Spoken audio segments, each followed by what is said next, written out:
کی گلفشانی مسلم ہے زمانے میں، یہ نجاشی کے آگے جعفر طیار بن جائے۔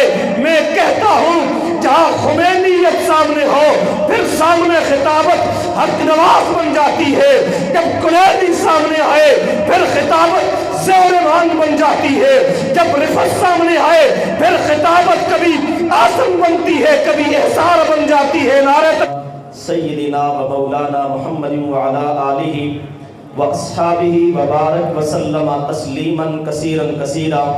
آج میرے وطن کا ذرہ ذرہ یہ کہہ رہا ہے، بچے ہیں، بوڑھے ہیں، جوان ہیں۔ ایک بچے نے آپ کے سامنے نظم پڑھی ہے تو اس نے آپ کو ایک صدا دی ہے، ایک آواز دی ہے کہ کھجوروں میں گھیرا ہوا یہ نقش ہے حجاز کا، یہ دیس ہے حق نواز کا، عمر کے شہباز کا۔ خطابت عطیہ ہے، الہی ہے، خطابت انعام ربی ہے، خطابت احسان پروردگار ہے۔ رب العالمین جسے چاہتے ہیں اس صلاحیتوں سے، استعدادوں سے بہرہ فرماتے ہیں۔ بر صغیر میں بڑی تحریکیں چلی ہیں، لیکن دو تحریکیں ایسی ہیں، ایک پاک و ہند کی ہے اور ایک پاکستان کی ہے۔ دونوں نے دنیا میں شہرت دوام حاصل کی ہے۔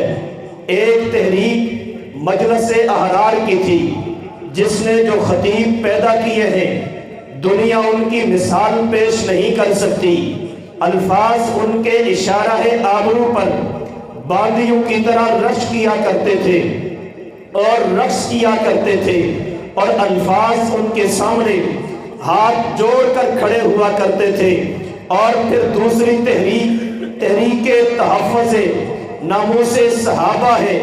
اس کے مفکر نے جو اپنی آواز بلند کی، آمد الناس تک، علماء اکرام تک اپنا درد دل اور سلوگن پہنچایا ہے، اس کے لیے خطابت کا مقبول عام ذریعہ اختیار کیا ہے۔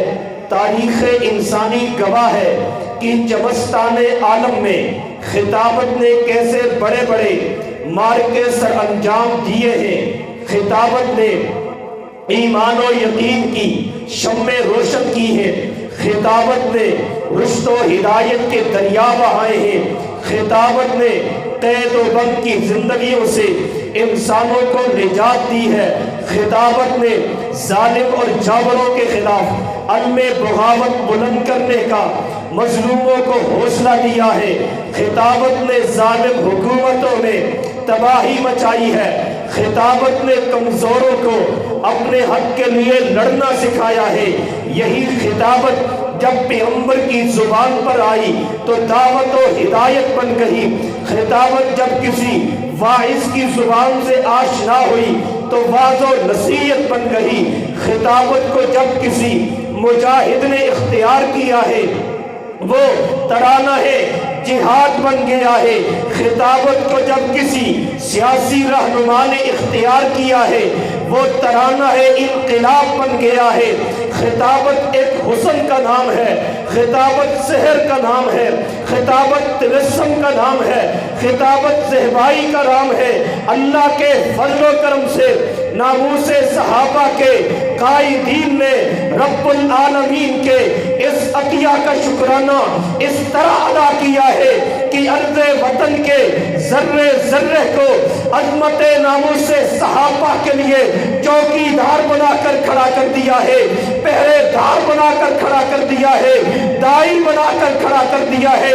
سلسلہ الذہب کے اسی سلسلہ کی ایک کڑی علامہ علی شیر حیدری شہید رحمت اللہ علیہ کے گھرانے کا فرد فرید آپ کے سامنے رونق کا فروز ہے۔ اس شعر کے ساتھ جو صلاحیت پروردگار نے حضرت کو عطا فرمائی ہے، یہ ربائی پڑھ کے ان کے نظر کر رہا ہوں کہ خطابت وجد میں آئے تو ہتھیار بن جائے، خطابت وجد میں آئے تو ہتھیار بن جائے، کبھی خنجر کبھی نیزہ کبھی تلوار بن جائے، اور خطابت کی گلفشانی مسلم ہے زمانے میں، یہ نجاشی کے آگے جعفر طیار بن جائے۔